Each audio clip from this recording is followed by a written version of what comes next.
All right, we are live at Sparks Orthopedics and Sports Medicine in Rainbow City, Alabama, with Dr. D. Eric Sparks once again. These segments, as always, has been fantastic. He's educated Reggie and myself a whole lot. Actually, me and Reggie will catch ourselves during the week talking about the conversations we have on here. Yeah. I didn't know that. But once again, this one is something that I'm totally clueless on. I've heard it 100 times, but I want to find out the real definition of it, and those are stingers. What is a stinger? What causes a stinger? What's the difference in that and something that could be possibly major?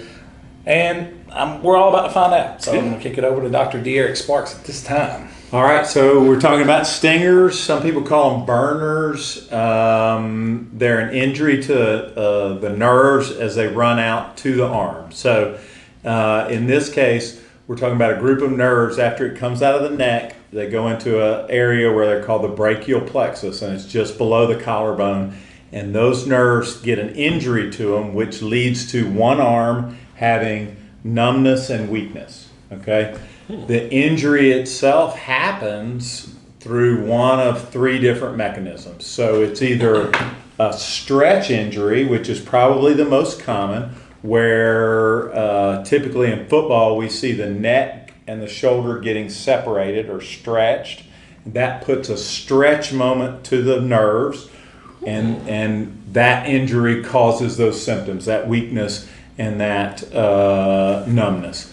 It can also come in football from a direct hit, because in this soft anterior triangle just behind the collarbone, the nerves can take a direct hit.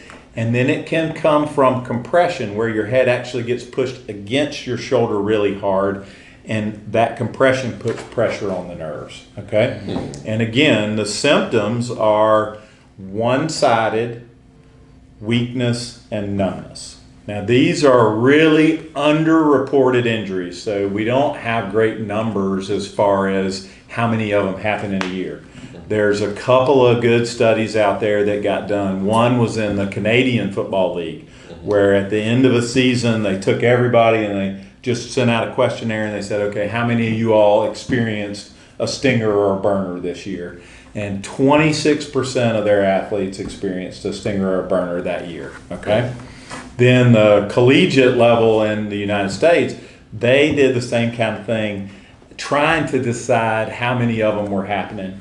And one of the questions that they asked was how many people in college football had a stinger or a burner that they did not report to medical staff. Because this is really the issue. A lot of people or athletes are getting them and they're just not reported to the medical staff because it's either considered commonplace or because it resolves really quickly. By the time they're off the field, it's already resolved, and so they don't report it.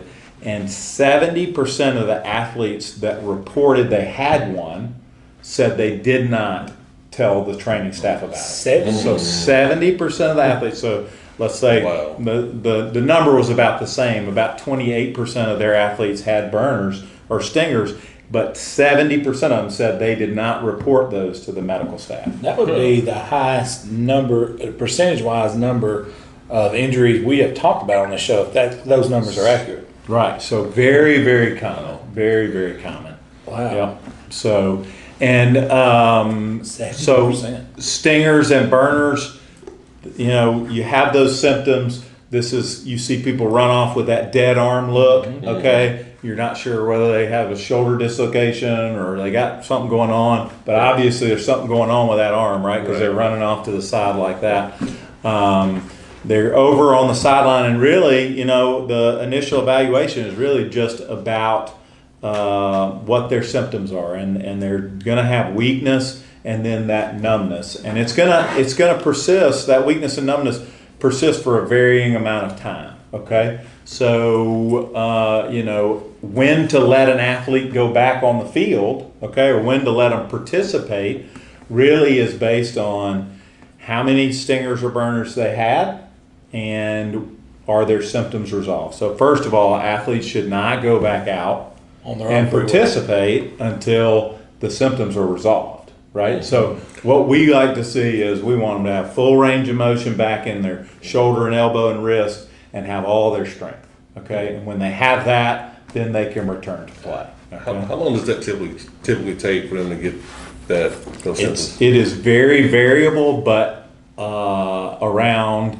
most of them, around 75% of them are going to resolve quickly within the first 5 minutes or so. Okay? Oh, okay. So most of them are resolving very quickly. There are very few of them that go on to prolonged symptoms. Okay. And then we care about also the number of stinger burners you have during that game. Okay, so usually we say for the first one you can return to play that day, that night, as long as you have full range of motion and your strength is back. Right. If you get a second one in that same game, you need to consider holding out for the rest of the game. Okay.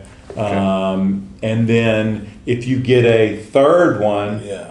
now you really need to consider having other studies done. Okay, so for a single burner or stinger, not everybody's rushing off to the doctor to have x-rays taken and all that kind of stuff, right? Right. We're just, Okay. you get better, you go back out on the field and play.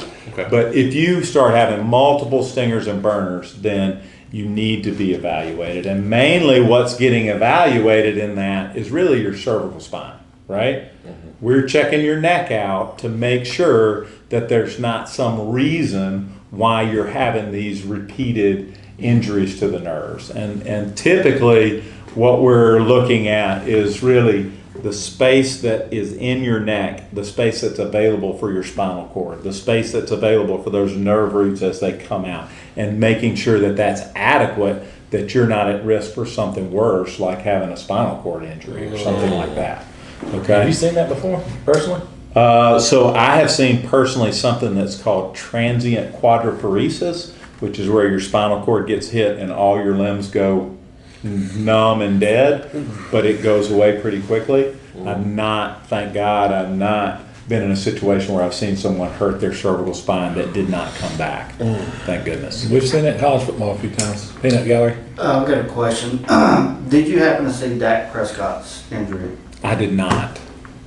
It was pretty gruesome. That's pretty bad. I was going to ask you kind of, Yeah, that's a pretty hot topic right now. yeah, it's all. His ankle basically It was, completely sideways, and Ooh. you could tell it was terrible. Yeah. and Alex Smith returned to play last night, and they said that he had a life-threatening leg injury. Yeah, they were talking about possibly having to amputate his leg one time. What, have you heard anything about that? Do you know what made that a life-threatening injury? Was it, No, I don't know. I'm not sure. Yeah. Same thing Joe Theismann had. Okay. Yeah, it's so, pretty much the Theismann type injury. Yeah. what So, would take that from just a break to life-threatening?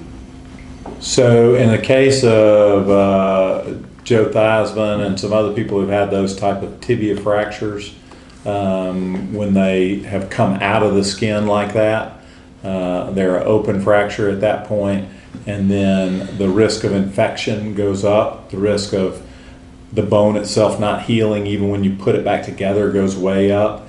And so,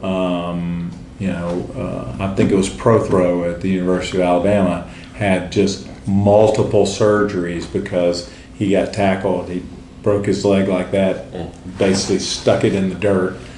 He got infection. He had multiple surgeries to try to clear that. And so it's the complications, I think, more from that side, from the infection side, that make it life-threatening or limb-threatening even, than it is the break itself. Yeah. So His looks similar to Prothro's. Did it? Real similar, yeah.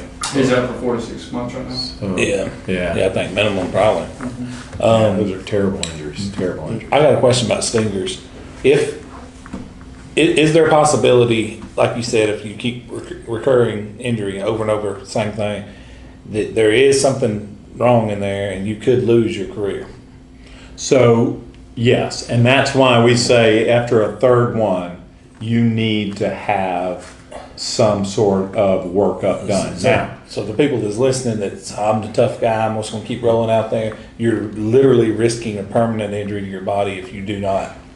you are, yes. Okay. So if Okay, you're going to tough guy. ask the medical professional, again, these are things that are not being reported a lot of times, right? So there are certainly people out there, athletes out there who have had more than 3 stingers who are still playing who are known by coaching staff, known by other players. He gets one every game, right? I mean, that's every time he tackles, he's getting one. Well, those are the people who need to be worked up, because those are the people who are going to have something.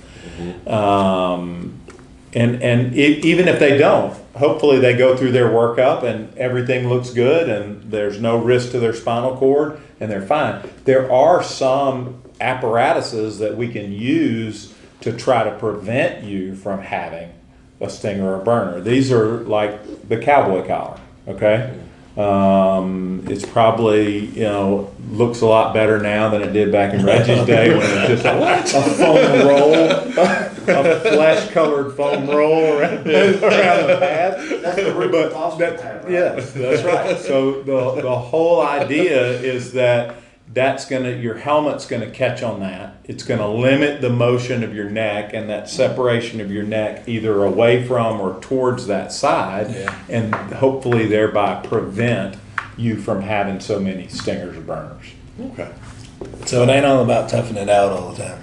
That is correct. Toughing it out's a good thing, but there is a point where you gotta.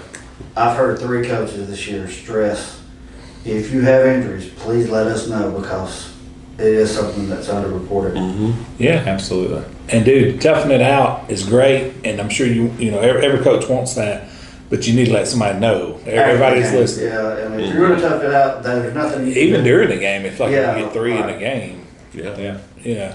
It's better. just let it be known. Yeah. Because he may say, "Hey, if 3 of those, you don't need to go rolling back in there, man." No. That's correct. It makes sense. So, It does. so potentially, if those numbers were true, this is the highest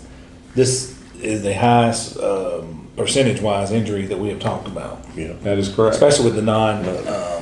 So let's And so it's probably higher than that just because they're so underreported. And, 100%. so many of them resolve so quickly.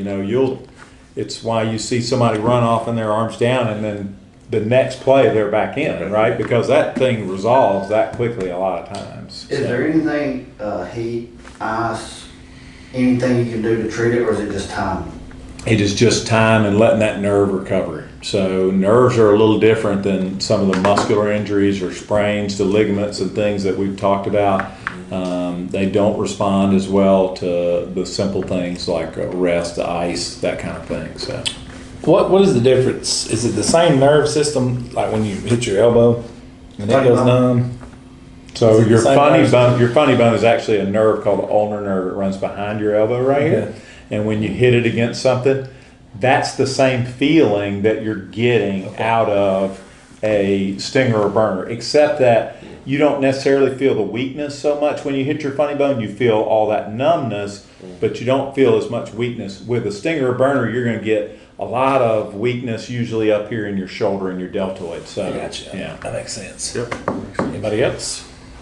I learned a lot again. I know. I know. Yeah, the speaker is the go-to for when I'm watching the game with, kids or my wife, and they'll say, "What's wrong with it?" I'm like, "That's just finger." Yeah, you hear that. I mean, I didn't know what it was.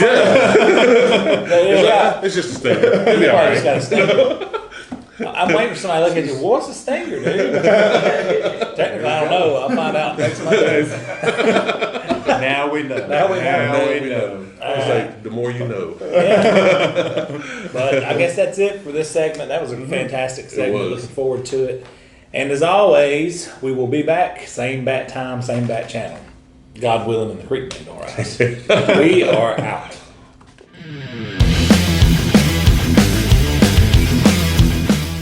All right, we are here with Coosa Christian once again. They're always a fun group to have in. Coach, I'm gonna let you introduce yourself and who you have with you and what positions they play. Okay, I'm Albert Galloway, and I got Gabriel Southern and Thomas Skaggs. They both two-way guys. Thomas plays quarterback and nickel linebacker for us, and Gabe is one of our defensive ends and offensive linemen. Y'all play a lot of guys two ways, don't you? Pretty much the whole team plays two ways. Special teams. They play on Ironman football right now. I love it though. Yep. What grade are you on? I'm a sophomore. 11th. Yeah, senior citizens over there. Yeah. I'm gonna say y'all start. Is it 6th, 8th graders and 1 7th grader? 6 8th graders and 1 7th grader. and it's week in, week out. You know, sometimes it might be 9 or 10 eighth graders out there. We got tough kids.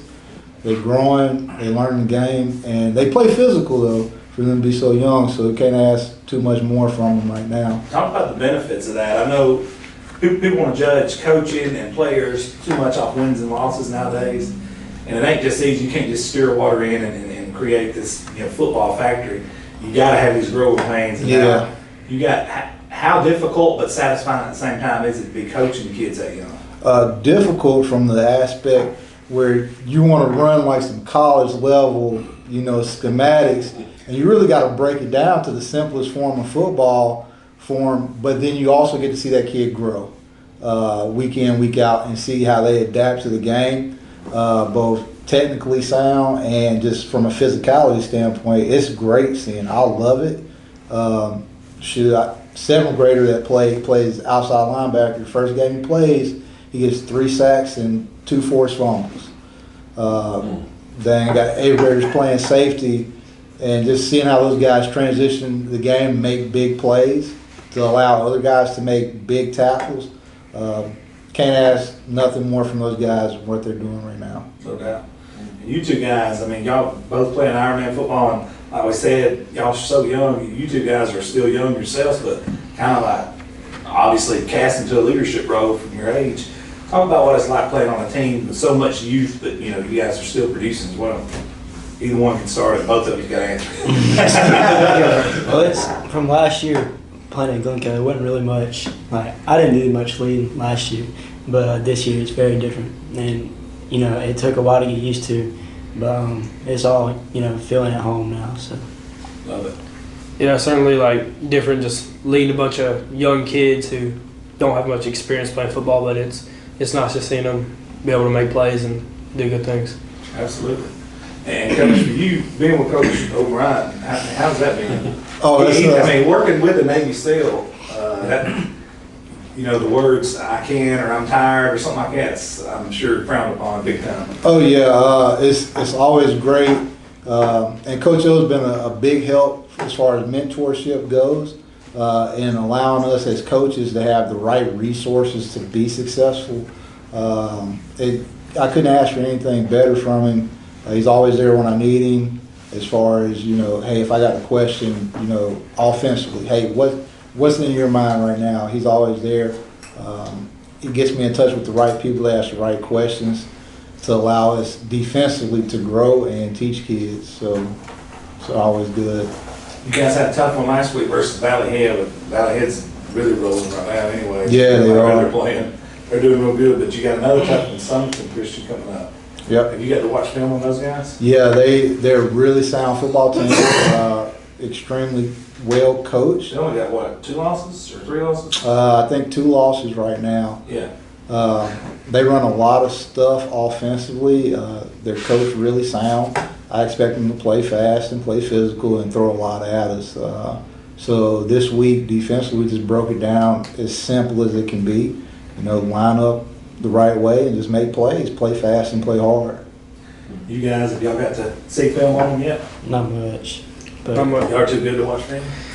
no, beginning of the Is that league. the vibe we're getting off here? No, sorry. These two guys got some underrated haircuts. Yeah. We gotta bring that in. I'm liking the curls. It's different. Different from what we seen. I know a lot of people Southside's got the shag. they're probably, scratching their head because they recognize the name Skaggs. And, but he comes from good stock right there, boy. Hey, I seen him playing. Yeah, I grew up watching his dad play. Where did he play at? Gaston. That's right. Oh, Yeah, the Bulldogs. I never put 2 and 2 Class 99 right here. That's right here. But, I got a statue of Josh out there shooting a 3-pointer.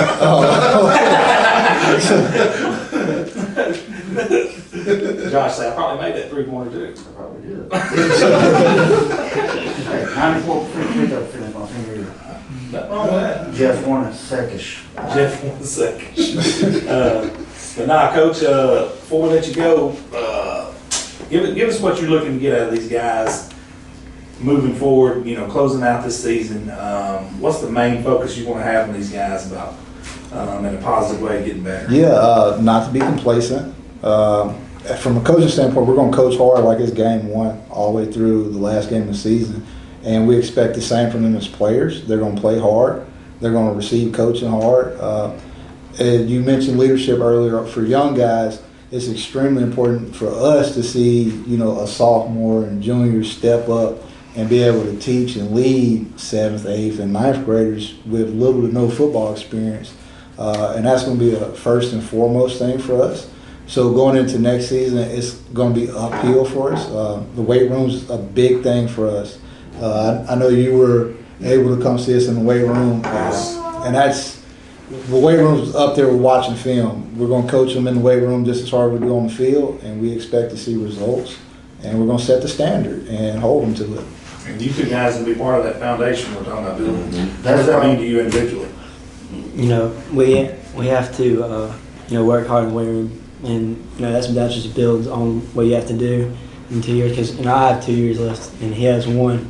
So I'm excited to see what's going to happen. It's not seeming like we're setting a good foundation for the kids that are coming up, and we're gonna do big things and win a lot of games.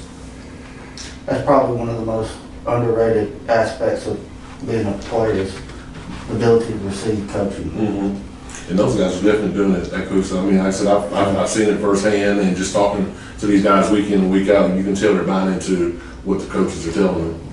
That's it. Love it. Guys, we appreciate you guys coming in. You're always welcome back with us anytime. I'm glad we got Coosa in now. I'm telling you, right? We'll be there for the summer workout. Oh yeah, we're gonna be there for Hell Week. Oh yeah, definitely. Definitely come see us during camp this summer. And I tell you, I'm gonna, average Joe's God willing, ain't going nowhere. I'm gonna be here when y'all are in the playoffs and y'all are dominating people. Yep. Yeah, 'Cause it's coming. yeah, it's coming. Mark and I had this conversation. We had about a 30-minute conversation on the phone last night about the future of Coosa, and it's definitely bright. It is coming. Yeah, It's coming. it is. All right, guys, we're gonna move on to our next one. All right.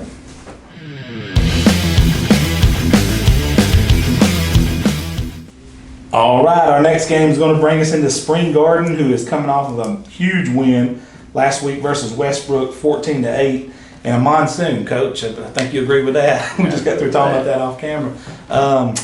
Coach, take us back to last week, and before you do, let's go ahead and let you introduce yourself and then everyone that's with you. Coach Jason Howard, Landon Goins. Luke Rush. Ronald Kirk. Chaz Pope, Did you say Lightning? Landon. Okay. Landon, what position you play? Offensive center and defensive end. Defensive center. I play receiver and safety. Okay, so it's quarterback, running back, and linebacker. All right. We remember things, man. We watch highlights too. Coach, take us back to last week. You knew you had an undefeated team y'all were about to play. Really, really well coached team in Westbrook that was been rolling, honestly. And you knew it was going to be a tough game. And then, like you said, you wake up and you see 100% chance of rain, 80% chance of rain. You knew ball security was going to be a big part in that. Talk about your mindset going into that game and overall how you guys came out with that 14-8 victory. I felt like we played in adverse conditions before several times. These guys have. So I hate moving the game. I believe once playoffs roll in, you schedule to play on Friday, and AHSAA is not going to say, well, hey, it's going to rain, you can move your game. So we decided to play it. Felt it hurt us. It really limited our passing game a lot and allowed them to stack the box. And like I said, I felt like ball security would be it. Felt like our offensive line had to control everything up front, and we tried every way possible to give it away right there towards the end. I mean, you talk about ball security, we laid it on the ground several times that we didn't need to, but defense came up big every time. We put them in some bad situations, and everybody on the defensive front really stepped up and played well. I love it. Yes, that was my next question, was going to be about your defense. I mean, Westbrook had been scoring big points, 40, 50 points a game, and you guys held them to 8. Talk about that performance a little bit just from a defensive perspective. Defense has been playing well all year. I mean, really have. We've got a couple of shutouts, already, and then Hokes Bluff put up some points on us, but we was a little shorthanded in the Hokes Bluff game. Just had some between injuries and COVID stuff and all that. it put us a little short-handed going into that one, but you take that game out, you know, defense really had limited everything. And we had everybody but one starter coming back off last year's defense. So we expected the defense to be pretty good, and they're flying around to the football pretty good right now. I actually uninstalled my score stream app and had to reinstall it because I thought it was broke.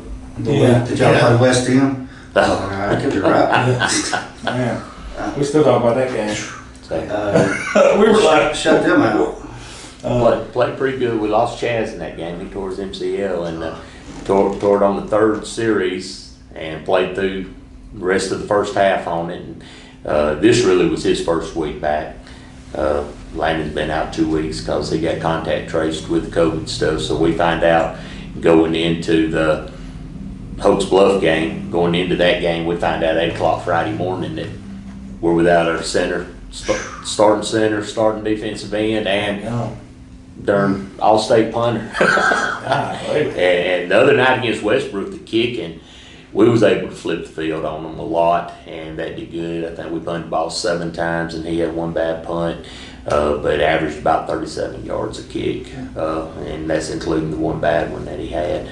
You take it out, and it's probably up around 45 yards a kick on it. And like I said, kicking game in weather like that's big. We had to punt late in the game with about 14 seconds to go, and they brought the house.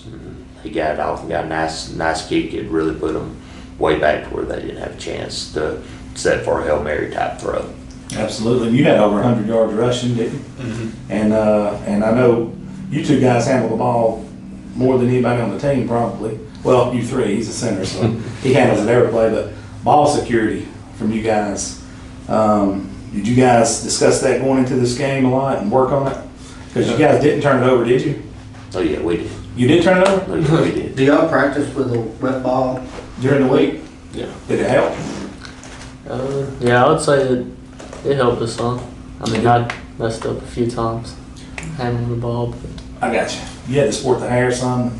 Put your helmet off. It's no big deal, coach. So, And you had over 100 yards, and I know your offensive line probably did a really good job, but was you getting some creases to run through, or what were we seeing from their defense? Oh, well, they had a couple of really good defensive linemen. I mean, they're pretty good guys, pretty good size and everything. And I just got the ball, and I don't know. I knew I had to run downhill. Couldn't make too much cuts. Ground was, mushy, but I just hit my holes, what was there, and did what I could, and it worked out pretty well. Absolutely, I love it. And you was injured with the MCL? Not this week. Okay. he got to play. He had He got 2 back. interceptions and like 9 tackles and Absolutely, man. 2 picks. First year back? Yes, sir. Hey, how did you come back with no rust, man? I mean, well, He actually came back last week. I got to practice pretty much since So you actually had a Wednesday. game and a little bit of practice under him then? Well, I got 1 play in the Jackson game. I tried to talk to him, but he was like, nah. He said, sit down. How's your rehab going though? I mean, are you good to go now? Yes, sir. I hadn't been to therapy since Wednesday of the Gaston week. I'm pretty much back to normal now. Good. Play with a brace. Yes, sir. That's good. You gotta take care of yourself. And you had contact tracing? yes, sir. I got to come back this past Wednesday. You got to grow the mullet out a little bit more though, brother. Yeah. I like it. You look like that guy, you like to hit somebody, is that true? Yes, sir. He's just got that look about him, man. I think it was eyeballing me a while ago. Coach, I don't think any of your guys are scared to hit people, are you? I mean, nah, they that's some fly physical around dudes. pretty good. Absolutely. I seen the name of the Garden. That's what you guys call your home stadium. I love That's that. awesome. Oh, I love that, dude. The Garden. That's beautiful. Now we know, last year you guys come upon our radar, and we were like, I didn't know who to get in touch with, so I finally messaged you and said, hey, man, we gotta get you guys out here.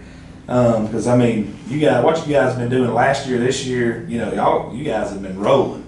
And we've only been up and running 3 years. This is our 3rd season, so technically 2 we were years. rolling 3 deep last year. Yeah. We're at 5 now. Yeah, we've multiplied to 5 people, and we cover about 20-something schools now. So we definitely like to have you guys under our umbrella. So anytime we can have you guys on, and then that puts you in a pool for our player of the week and player of the year. And at the end of the year, we do a big banquet for everybody to come together, and you guys eat for free and meet all these other teams. And we definitely want to have you guys on for sure. Absolutely. Been a pleasure. But Coach, moving forward, before we let you guys get out of here, let's talk about Sandrock a little bit. Have you got to look at them on film a little bit? I know they're always big and physical. Same as always. As always. Big physical team, and they had to forfeit a couple of games past couple of weeks, and I told the guys, I said, this will really be sort of their Super Bowl. I mean, you get to play us and have a chance to beat us as a county rival, so they're going to come in sky high on that, and you know, we have opportunity to sew up the region championship against them on our home field Friday. So it should be an exciting game, should be a big game. And like I said, both of us in the county, all of our kids know all their kids. So like I said, they're going to bring the best they can bring out there. And they got some pretty big kids. Quarterback's pretty solid, and they got a couple of good receivers and good running backs. So it should be a good challenge for us. I'm going to ask each one of you guys can answer this before I let you guys out of here. What does that mean that you can sew up the championship, region championship in your own field? I mean, it's a pretty big game for us because I'm pretty sure we all have the same goal, and to complete that goal, you got to start with winning the region. So 100%. It's going to be special. That's the first step. Yeah. It feels good just to have a chance to go ahead and finish winning the region and then getting that first round game at home. So that's always big. Oh, absolutely. I mean, it's big whether you win a region championship somewhere else or at home, but our fans are always supporting us. We always carry a pretty big crowd wherever, and to win it in front of a big home crowd, which I hope it is. It's supposed to be pretty clear, cool night, so it should be a good crowd, and that just makes it a little bit more special. I have all of our community there. You better believe it.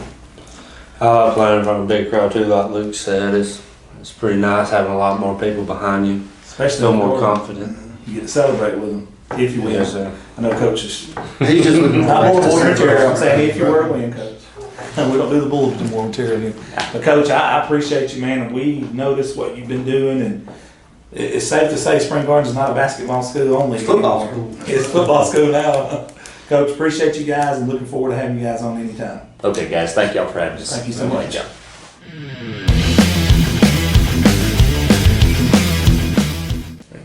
All right, guys, our next team up, we've got the West End Patriots in the house tonight, and I'll let these guys introduce themselves. I'm Jay Glover. I'm Trevor Willett. What positions do y'all play, man? And what class y'all in? I'm a junior and I play cornerback and wide receiver. All right. I'm a senior and I play H-back and defensive end. All right. You guys are coming off a tough 2-point loss to Sandrock in region play last week. Talk to us a little bit about that game, and did y'all play that game in the rain? It rained a little bit.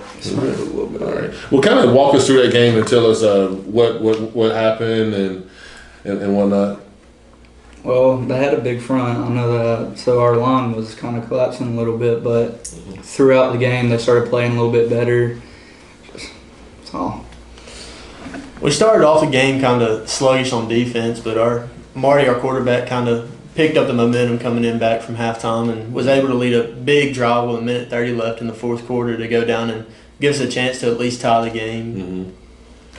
So I take it you guys went for 2 and didn't get it? Yeah, we went for 2 and he threw a pick in the back of the end zone. Oh man, that's tough. And we got Peanut Gallery over here. Peanut Gallery here.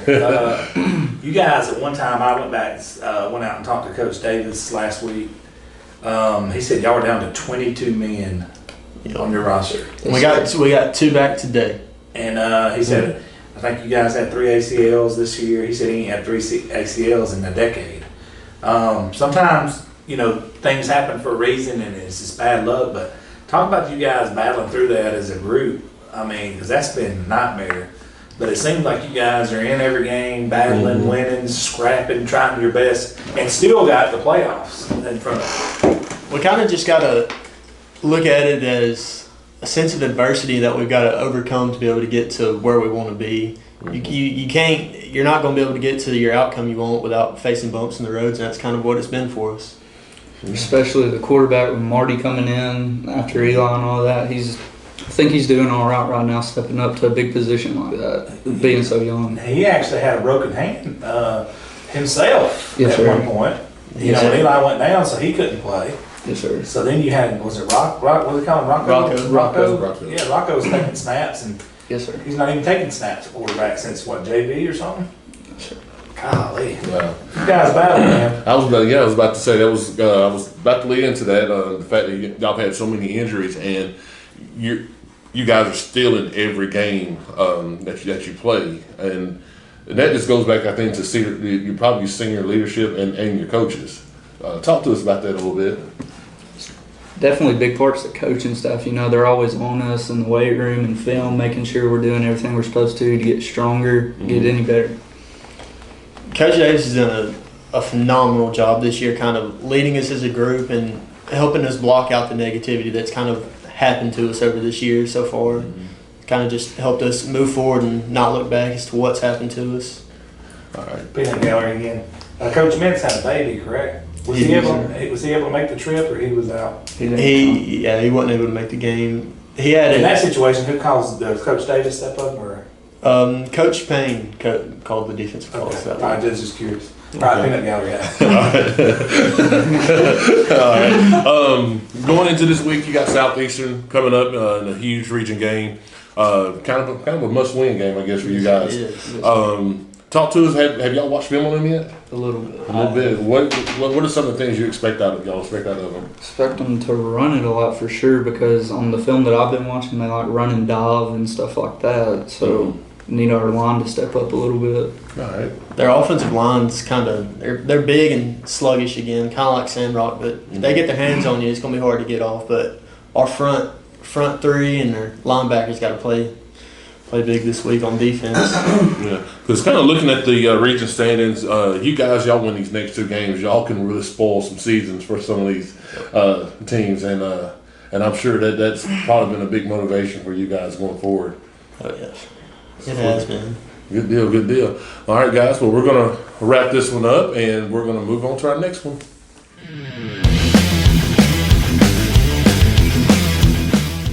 All right, now our next game is going to bring us into the Fyffe Red Devils, who are coming off a 55-0 victory over previously unbeaten North Sam Mountain. Very intriguing game. A lot of people thinks at Fyffe it's just the next man up, and Coach and I talked about this on Saturday morning. It's not that way at Fyffe. You really do some coaching, some experimenting. You had a guy who'd never taken a snap at quarterback until the Monday of that game week. Not only take the snap at quarterback, but goes on to become the Average Joe Sports Talk Player of the Week. That was Hunter Gillen last week, and very proud of that young man for 4 touchdowns and 3 on the ground and 1 in the air and 105 yards rushing. Very impressed with that young man and his efforts. But that was last week, and this week coming up, we have a rivalry game in Geraldine. This is going to be the first week that Geraldine has all of their troops back from COVID and injury. And they happen to get healthy when they play Fyffe. And a lot of people on the radio don't know this because they was talking about it on the radio. I'm not going to say which radio station, but they were talking about, what they're going to do is the 2 seed or the 3 seed or whatever. People don't realize if they win this game against Fyffe, they can be region champions.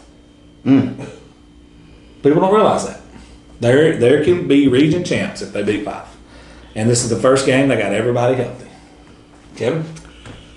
Well, Fyffe had a big win last week over Plainview, is that correct? North Sam. I'm getting my weeks mixed up, but that was supposed to be a really competitive game, and it wasn't. So my question is, where's the mindset of the Fyffe Red Devils? Are they thinking they're going to come in there and just walk all over the little Bulldogies? I don't know. This has been a rivalry game. They got a ton of respect for. Yeah, and I got a ton of respect for Geraldine. A friend of mine played basketball there, and also Geraldine's always had great football teams, and I like that color purple. I'm not a big fan of purple on most teams, but they wore the purple real well. I like that. Purple Rain's a good song. That's right. So Coach Benefield actually did say that. Coach Waldrop. Yeah. One of better coaches. Yeah. He's always going to be ready and have a good game plan. And you remember what he said about having to throw in trick plays? And Coach Waldrop's like, I didn't prepare for that. He's like, that's a testament to y'all defending us, though. Yeah, he said, and literally, Coach Waldrop, they read Fyffe as good as anybody. The coach said that. Coach Benefield said that. So, it's, for all the weeks of them get everybody healthy, and this is it. I mean, this is the one. This is the game they just got circled. And like I said, I just hope, both teams have a lot at stake, and I know Fyffe's got like a 37, 38 game winning streak. It's up there. And they had 2 15-0s, and they're 7, 8-0 this year, so that'd be about 37, 38. And it's hard to keep that mental focus that you're in, game in and game out. So, I'm just region winning streak. Region winning streak, and now you said if Geraldine wins the game Friday night, they can win the region. What about Fyffe? Is this for the Fyffe region? wins it, it's over. Okay, so Geraldine wins it. They got to have one other team upset, and then they win it. Something, so something tricky like that. I just hope their heads in the game, man. I think they will, but we'll see how it goes Friday night. Like I said, this ought to be one of the top games in the state. And look at this. Having Tucker Wilkes play for Lyles and Gillen play and some of these other guys play these different positions, it's adding depth to Fyffe. And I think that's definitely helps Fyffe moving into this playoffs. You had an 8th grader out there playing for Caleb Lyles. He's not your normal 8th grader now. He's strong as an ox and actually works on a farm, but he's a big, strong kid, and Coach actually mentioned him by name. Woodall come in at safety and played for Ike and played really well, and had a lot of guys play well out there, and a lot of guys impressed Coach that was on JV guys, and Fyffe getting depth before the playoffs, that's nothing but positive. But you definitely want to get your guns back for sure heading into the playoffs. And Geraldine's coming off of a huge win last Friday, or was it Thursday? 17-10 over Sylvania? Sylvania only had 3 possessions in the second half. Sylvania's got a good ball club. Yeah, they were controlled the tempo, controlled the clock, ate up a lot of the clock second half. They're going to try to do that against Fyffe too. That's what I do. That's what I try. Well, at least, the game being at Fyffe, they'd have to be more relaxed than being the home crowd. Who was with me last year? Reggie? Geraldine? Yeah. Yes. That was pretty intense. It did get intense there for a moment. Yeah. That was probably one of the. It was 28-0. I get that, but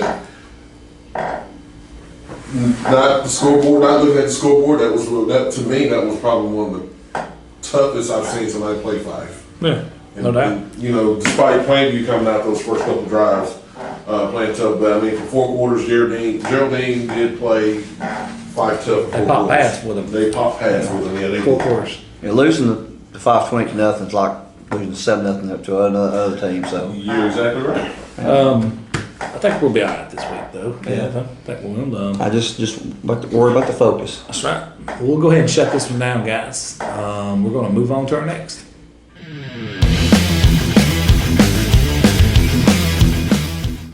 All right, everybody, we're back with our Hokes Bluff Eagles. I'm going to let these guys introduce themselves. Jane Burns, kicker and punter. Mason Lockridge, right guard.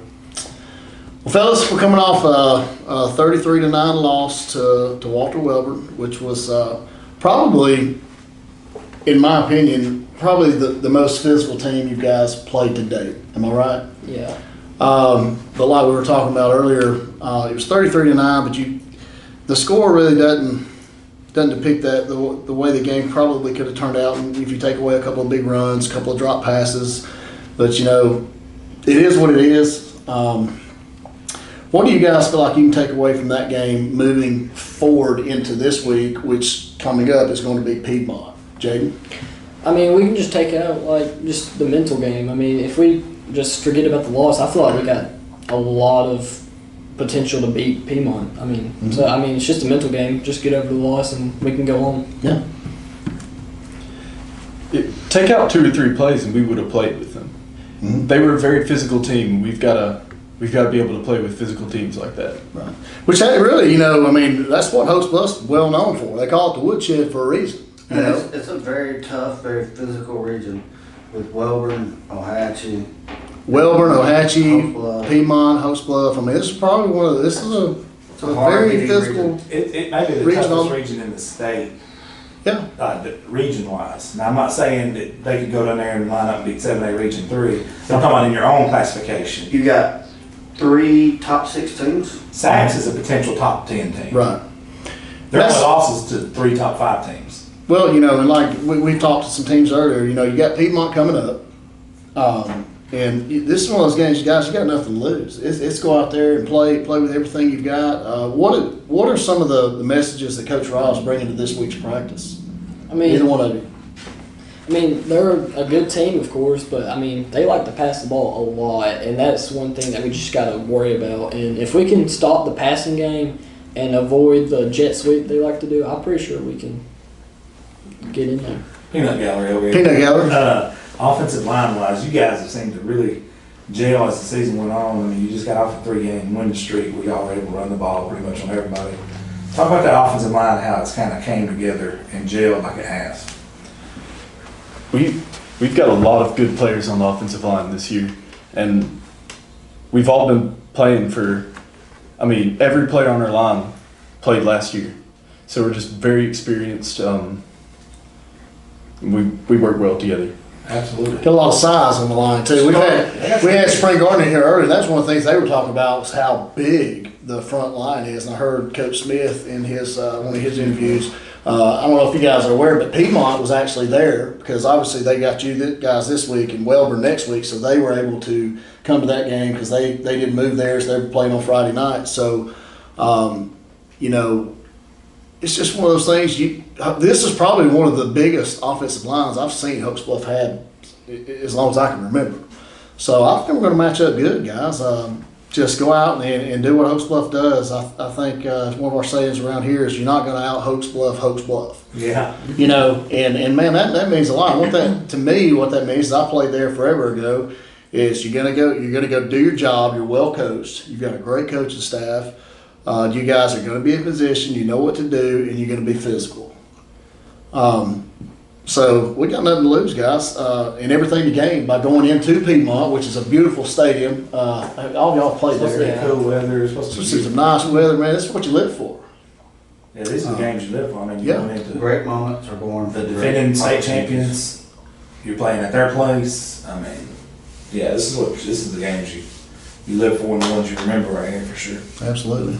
You get an extra 5 to 6 yards on your kicks because you're on turf. Yeah. Oh yeah. I like turf. Jaden got a 37-yarder the other night, and by the way, what was your average on punts? 45 yards a punt, man. It's pretty sweet. It's a good asset to have. Not great, right? Yes, sir. Clark don't like kickers kicking both, does he?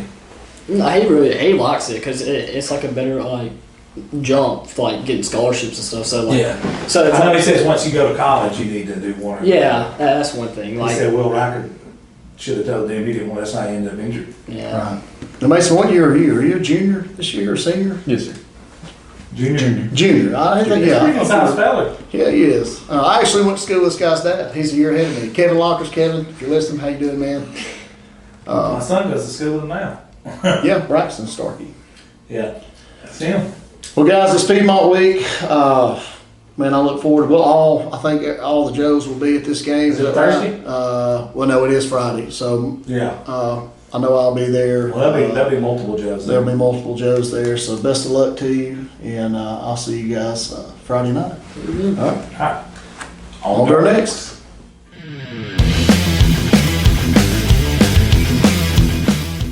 All right, guys, we got our next team up, the Ohatchee Indians. We'll start over here with Mr. Luke, and y'all introduce yourself with your name, position, and your grade. I'm Lou Zargin. I'm a tight end, a linebacker, and I'm a senior. Noah Fuller, senior, running back, cornerback. Aiden Simpson, senior, fullback, defensive end. Did you forget where grade you're at? Guys coming off a pretty huge win over at Glencoe. Another region victory, another step towards winning the region championship.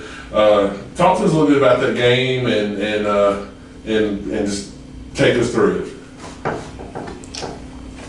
Go ahead. Come on, man. Come on, man. You the man. We didn't play the first quarter how we wanted to, so the second quarter we kind of stepped it up. That's not how we wanted to come out and play the game. And then halftime, coaches talked to us, and then third quarter came back out there and laid it all out there, and then we got pulled out because the score was pretty high and they didn't want to run us to death. I mean, say the coach that talked to you, was it Coach Gibbons? Yeah.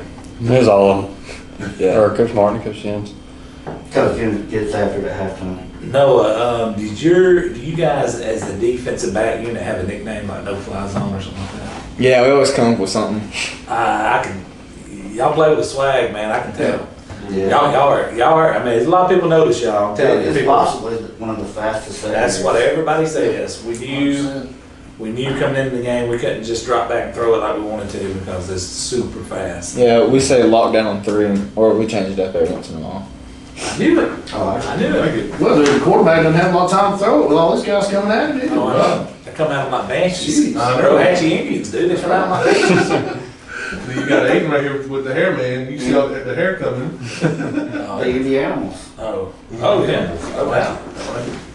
I like it. So going forward, you guys got Pleasant Valley coming up this week. Pretty much, talk to us a little bit about that game. Have y'all had a chance to watch them on those guys yet? Just a little bit. Just a little bit? Yeah. What have y'all seen from them so far? Well, I mean, they only have a lot of players, so they have to play pretty much the whole game. But they run what they always run. That, so what is it, wing? Yeah, wing T. Wing T. Wing T. Yeah. Old school offense. I got a question for Luke. Luke, playing tight end in this offense that you guys play is pivotal because you were the guy out there that a lot of times is kicking out, blocking on the edge. Sometimes you have to slip out because tight ends is the most dangerous pass catcher in this offense when you normally do throw. Talk about your role in this team specifically from that position at tight end. For those who don't know what kind of offense you run, it's like the double wing from the gun, and it's a very important position on this The team. ugly eagle. Well, me and the tackle usually pull a lot. We either pull or like block down together. And sometimes I have to get the person head on or outside of me, and passes, of course, and all that. Does Noah do a pretty good job of following your blocks, or? Sometimes. Do you put a hand in his back? Yeah, normally I'm pushing like this. It's just when I get the ball, I'm so fast. Oh. And sometimes there's a guy chasing me from behind, and I can't. You gotta get out. I gotta get out. You don't want to stay behind me or any of them. Me or Luke or anybody. And we were. Nah, I stay behind y'all. Yeah, behind our backs. Yeah. Like Aiden's leading the way out there too. Yeah. Oh yeah. No Yeah, I doubt. feel good behind those guys. Oh, yeah. I feel pretty confident. Oh yeah. No doubt. We talked to an offensive lineman there last year who was on air complaining about his quarterback. He said, I'll be blocking to the right where I'm supposed to be, and I look over and he's running to the left. And he said, I spend half my time looking to see where he's at. That's Collinsville, wasn't it? Yeah, it was. All right. You guys, like I said earlier, you got to pretty much take care of business these last couple games to win the region championship, but you also need some help along the way. Do y'all feel any extra pressure going into these last couple games, knowing that, hey, if we slip up one time, we're not going to win the region? I can answer that. Just like today, our volleyball team they have to be quarantined, and the B team has to play for them for area. So it's just staying healthy for us. We know that our next 2 region games are not the best teams in the world, but we still have to go out there and take care of business. Right. And just stay healthy. Yeah, a lot of times, especially coming off that Piedmont win, you don't want to celebrate it too long. You want to celebrate it, but kind of put it in the rear view. And Was that a message from Coach Martin about, now coming down off that cloud and just trying to refocus? That was part of the message he was bringing after Piedmont. Just want us to handle business. Yeah. Yeah, because that first drive we should have scored against Glencoe, but we didn't. We had to punt the ball, and I was real shocked. And then I just knew that, this is still a region game. Each team in our region is pretty good. They might not have the best record, but they're still very good. Yeah, just because you got a bad record in this region, don't mean you don't have a good team. yeah, that's probably the toughest region in the state. Yeah, it's definitely one of the toughest regions in the state. It's been that way for several years. This region has produced, the last 2 or 3 state champions. You guys walked in, moved up from 2A and moved up 3A into one of the toughest regions, and now y'all are, knocking on the door for region championship possibly. I mean, It's amazing. yeah, it's pretty good. Pretty Especially the impressive. year everybody had said, this is the year Ohatchee's down. Now, Yeah. they're not down. They said that about Ohatchee. They were like, oh, Not these two guys, they're just 3/8 totally different. They're not going to do. Everybody besides Josh Abercrombie. I had faith in you guys too. Yeah, really. I did. I wasn't at first. Shows in general. Yeah, we all looked at some of the players coming back, and we were like, Yeah. they're going to be This is pretty going to be a special team. And like I said, people doubted you guys and Fyffe, and I was like, they just don't know. 3A don't know what they got coming. These guys are coming in with the smoke. That's two very, very tough teams. Yeah. So The thing about these two teams is if you don't play against them all the time, and you ain't used to that offense they run, it's a whole nother world when you got 1 week to prepare for it. Exactly. That is a whole other thing. Exactly. And then both of those two teams you just mentioned are really physical on the defensive side of the ball. And will knock your head off.